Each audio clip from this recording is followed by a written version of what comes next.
Welcome back. I'm so glad you're here.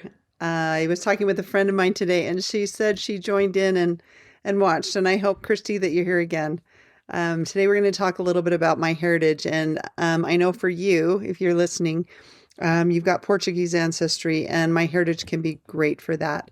So, just as a reminder, if you've started listening and you're on just an audio only podcast, it works best if you are joining us via YouTube so that you can actually see what we're going to show on the computer screen. So, you're welcome just to listen and then come back and watch. So, I wanted to talk a little bit about my heritage. We covered a little bit last week. We'll do a little bit more, trying to do a little shorter snippet so then you can go and practice. For some of you, you might think, oh, this is old hat. Are we going to talk about anything more in depth or more advanced? And yes, we will do that. I wanted to just go over some of the basics of my heritage.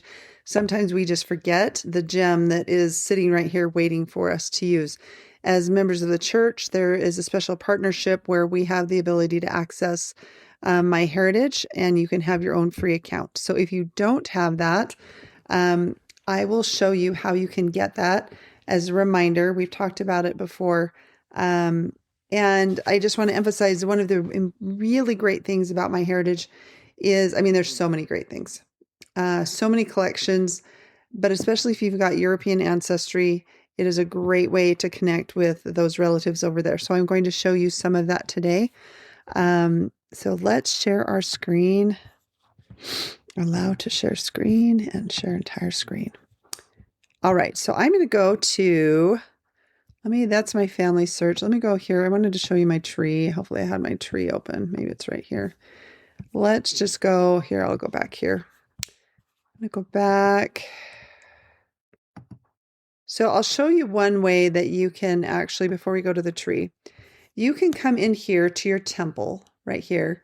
Anything that you have put in there, whether it's in your reservations or it's in a family group that you may have created, or even if it's shared with the temple, it's a good jumping off point for you to go back and say, okay, I don't know where to go. I don't know what to do next. Go back to that person and see if they are missing anything for their family. So I just saw that this Peter Svonesbakken, his sealing to parents is ready. It was reserved in 2023 and it expires. I've had it in this family group for a while, and it's time that I think I want to just share it with the temple because nobody's taking it. So I've got several sealings to parents. So maybe if any of my siblings are watching this, come in and grab these. Otherwise, what I can do is I can click on this group and I can unreserve it. So I'm not going to do that right this second. I'm just going to leave that for right now. So this is one way I can come in here and click on Peter's name and then go to person, and it will take me to his page. And I already have that one open right here. So let's take a look at this page. So we've got Peter. I've just gone back into my temple. I've looked at what I have, and I want to look at the family. So I'm going to scroll down and see what I have. So I see I've got a wife. I click on her. She actually is ready to have sealing to parents. So do you see in just the few minutes that we were talking, I was actually, by going back to something that I had worked on, I was able to find a name that could be taken to the temple. And let's look at, and the son, he was born in 1940. So he's during the privacy timeline. The time, I guess you wouldn't really call it privacy. It is privacy timeline, but time frame.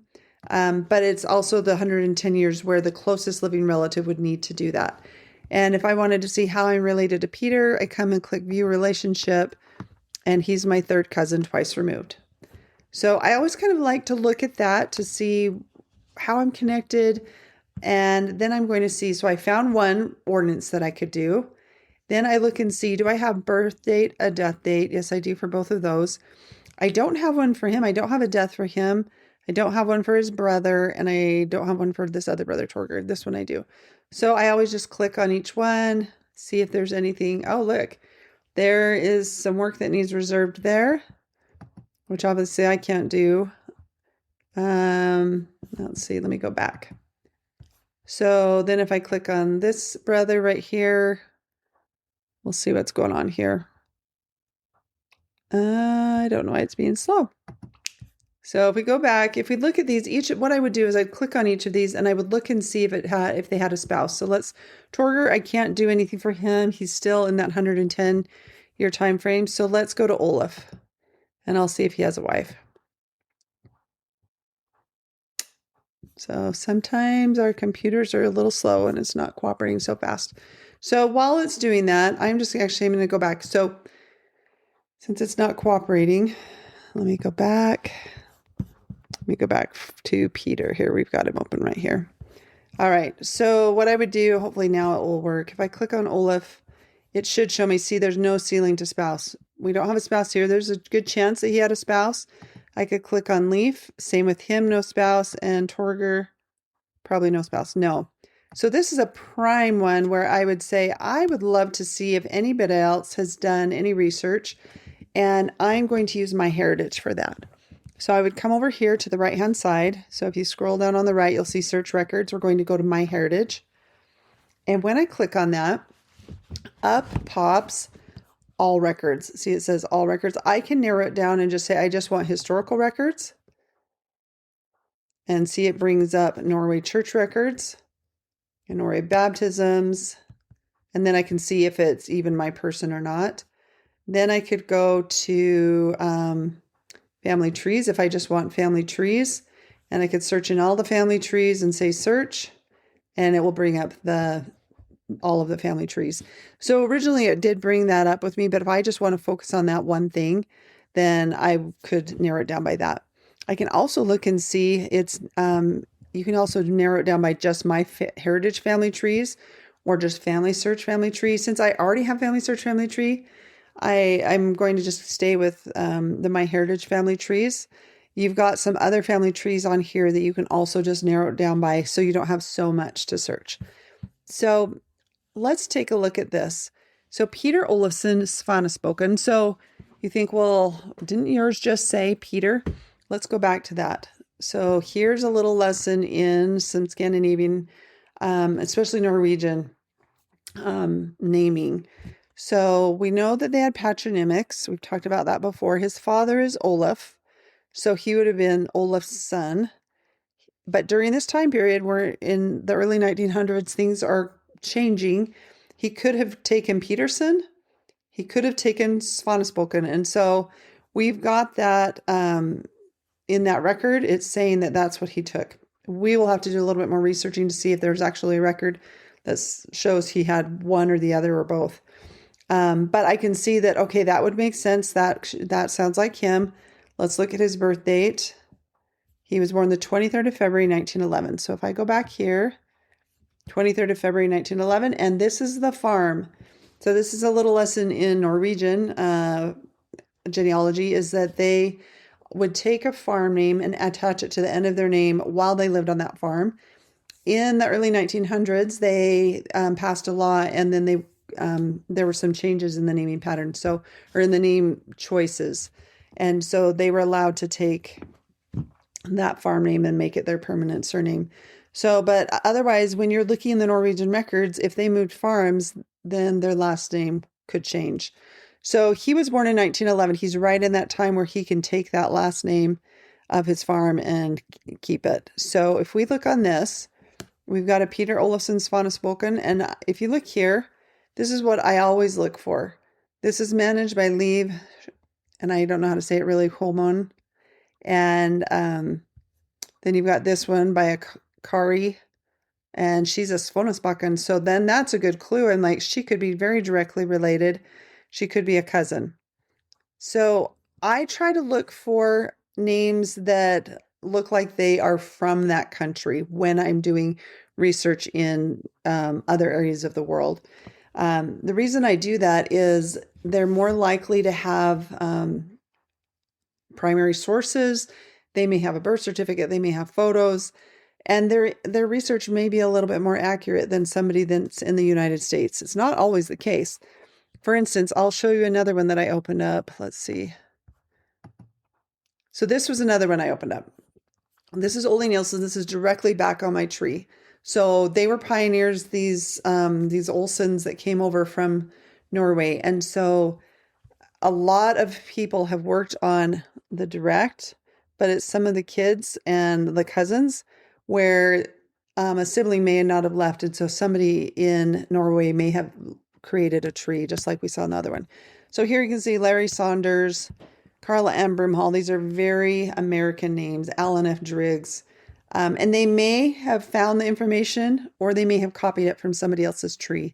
So we always want to make sure that you find original sources to prove what you find in this tree. Don't just throw it into your tree and say that's truth, because sometimes errors are copied over and over and over again. So let's go back over here to this one. So I'm going to go down actually to so what I look for actually is I like to look for thorough information, full birth dates, full place names, if they've got a death date, a spouse, and here we see this fold, which means birth or born, and this is her maiden name. So that's something really cool because I'm like, wait a minute, I don't know if I had a spouse. So let's go back here and look. I do. I have a spouse for him, but what about his brother Olaf?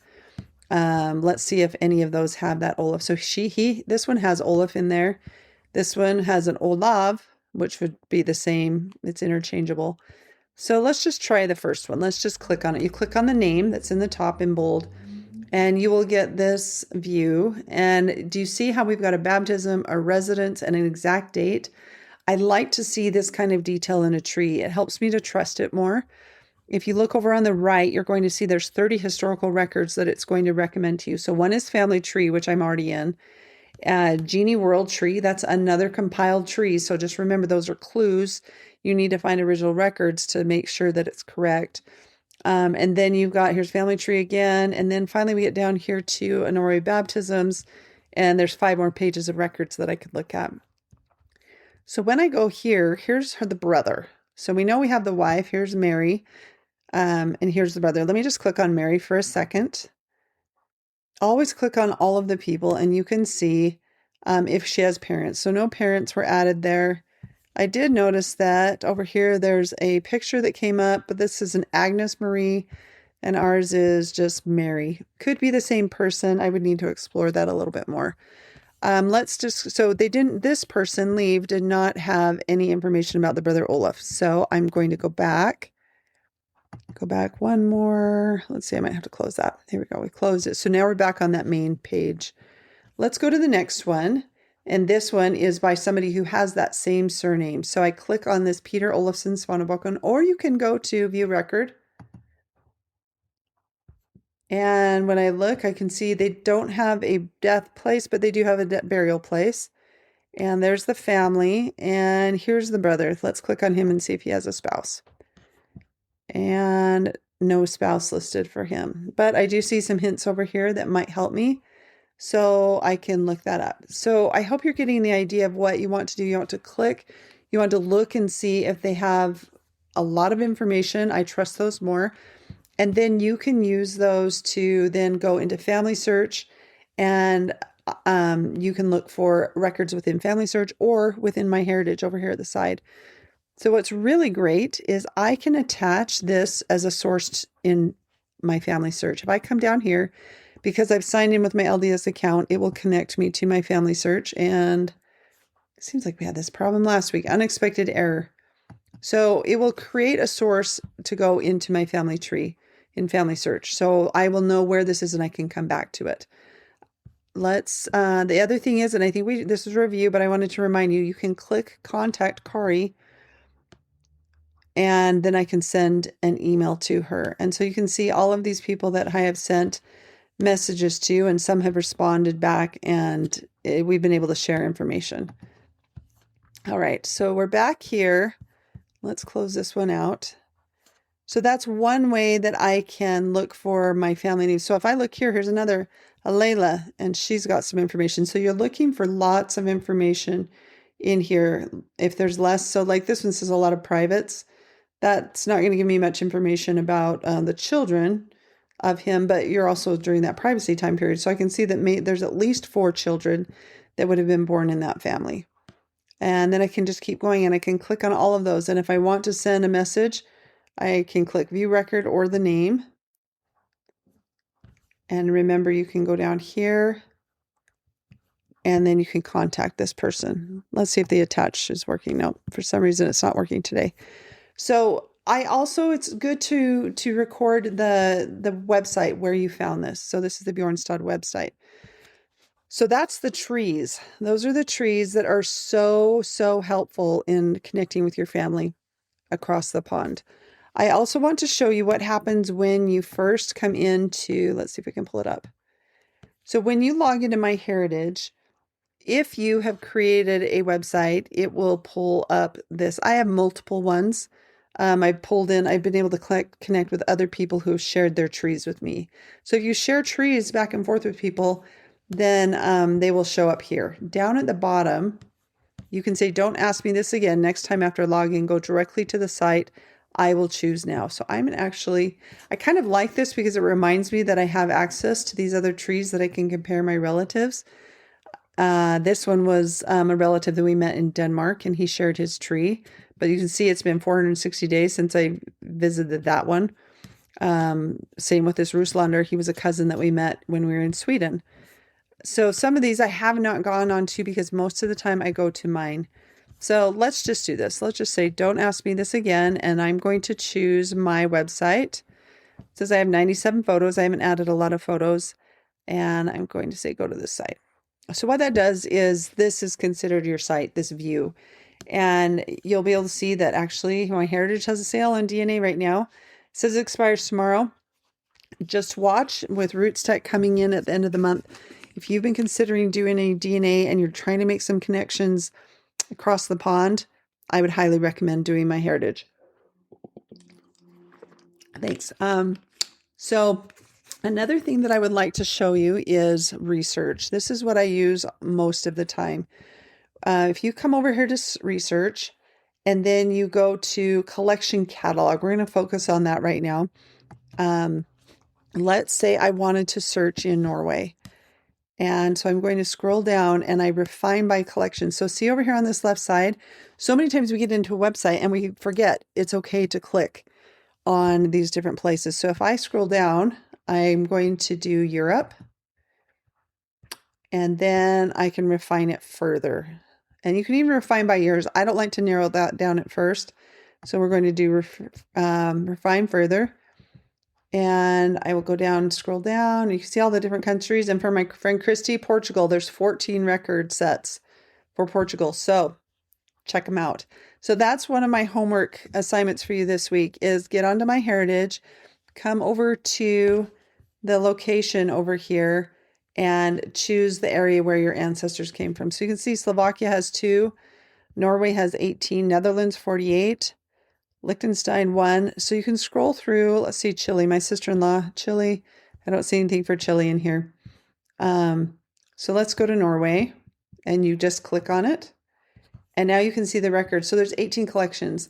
I could refine it by years if I wanted to, but for me, I would rather look and see.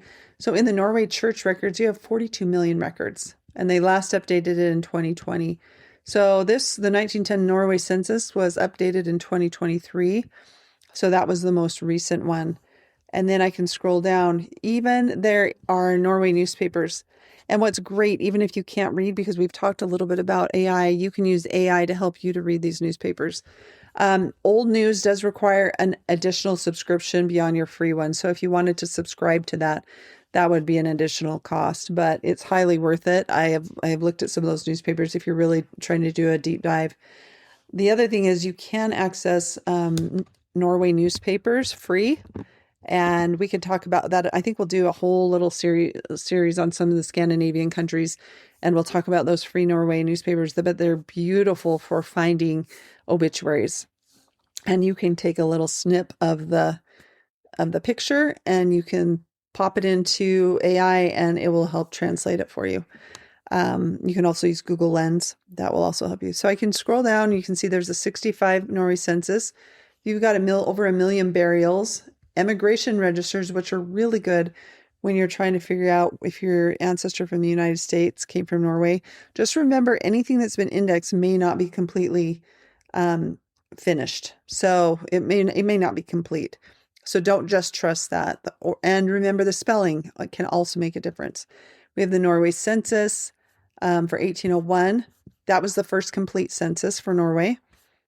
for their country. And then you've got a few other things. You've got some land and property and sailors and some prisoner albums, 17,000 people in the prisoner albums. That one would be kind of fun. It says there's images. Let's just click on that for the fun of it. And since I don't have a name, let's just put the name Oli and see what comes up. We'll see if you need more than that. So there's an Oli. Oh, look at this. An Oli Pedersen. This might be fun for you to look at with your kids. They might think this is really interesting. And if we make it, if you go over here to this right corner, you can make it full screen.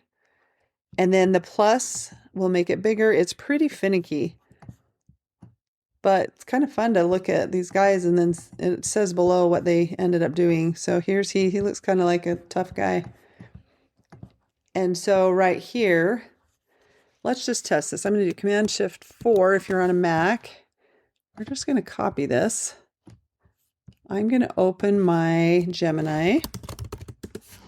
Just want you to show you how quickly you can do this.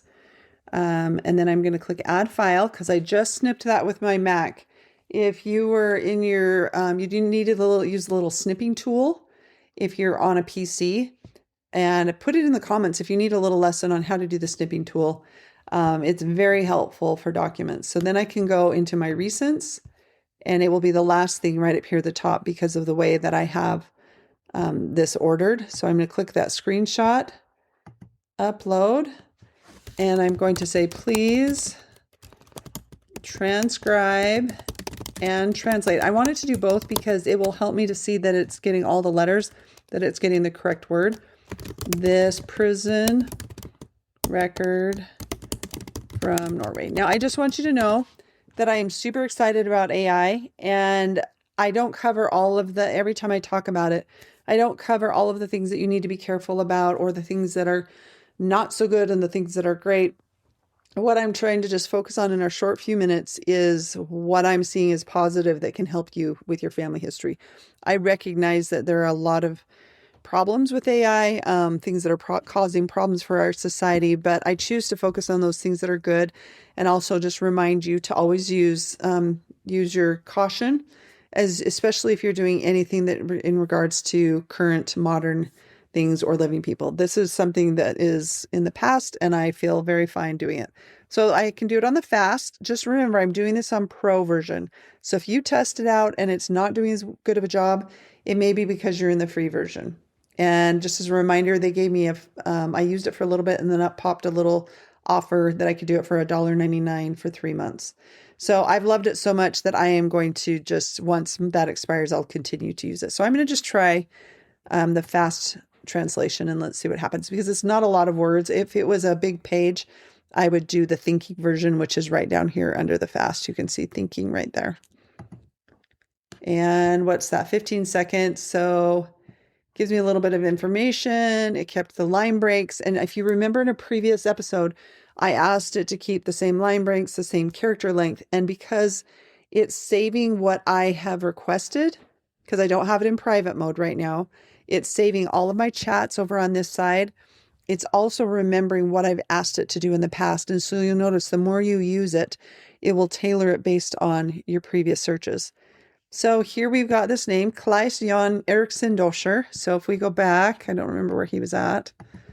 Let's see. Kleis. So that says Kleis Jan Eriksson Doscher. So that's right. And if we go back here, yep, that was right. And he was a saddle maker. And then it says he was born the 2nd of March, 1854 in Trondheim. And so if I go back, where was that? It was probably this one, yes. So here we go. This is Trondheim. And look, it figured that out. Trhym. And then it gives a little more information. And so let's see what it said. It's his with dark brown hair and large blue eyes. And it does say, he says he has an anchor and the initials CF. Is that not so fun? This isn't even my relative, but oh, look what his problem was. He was a horse thief. He was a repeat offender. So isn't that so fun that we were able to get that just from looking at the My Heritage? So don't be afraid to click on things. Let's see if we can get back to him. Oh, those prison records right over here. So we can't see his hand, but this guy's a horse thief. So that's a fun thing that you can see while you're in here. Those are some of the records. So just remember when you come in here that you go to the research. You can search all collections. Let's try that. And then right here, you can put in the first name, last name, year of birth, and place. You can add more details. Remember, the more details you put into there, the better your results will be.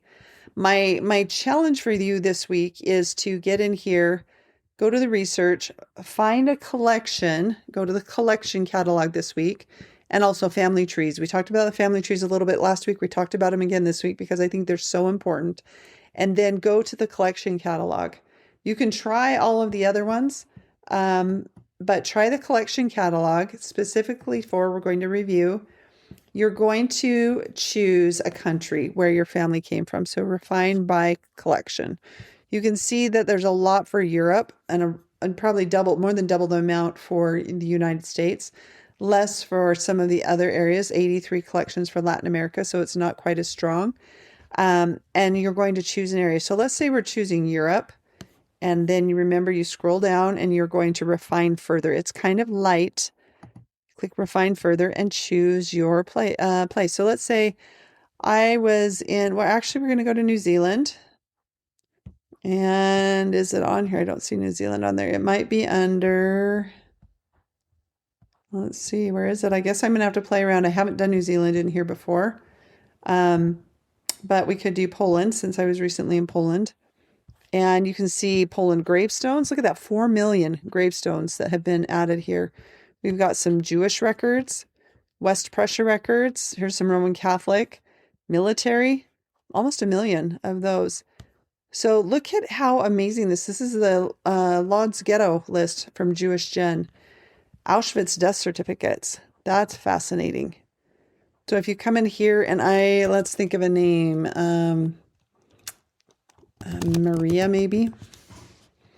And here's a Maria, and she was born in 1910, and her residence was in Alpendorf, Austria. Oh, this makes my heart heavy. So this is the information on it. So we're not actually seeing the actual. It says this collection is an index to the death certificates. So if you had family that could have been in that area, or if you had friends. Oh, and look at this. When I clicked on this, here, let me click on that again. It brings up the map so you can see exactly where they were living at that time. All right. So recap. My Heritage. And if you don't have a free My Heritage account, I'm going to show you. Let's go down here to the bottom. You're going to go to the Solutions Gallery. So if you're on your main page of FamilySearch, and if you're not sure if you have a free My Heritage account, go ahead and try signing in with the username and password that you think you have, and it'll let you know if you don't have it. And you're going to go to Solutions Gallery. Let me get to the bottom. Solutions Gallery. And right here, these are going to be your free sites. Take advantage of these free sites. Click on them, play around. If there's one that you specifically would like to learn more about, how you could use it, let me know and we'll talk about it. It also gives you some different ideas of different apps that you can have either on your computer or on your phone.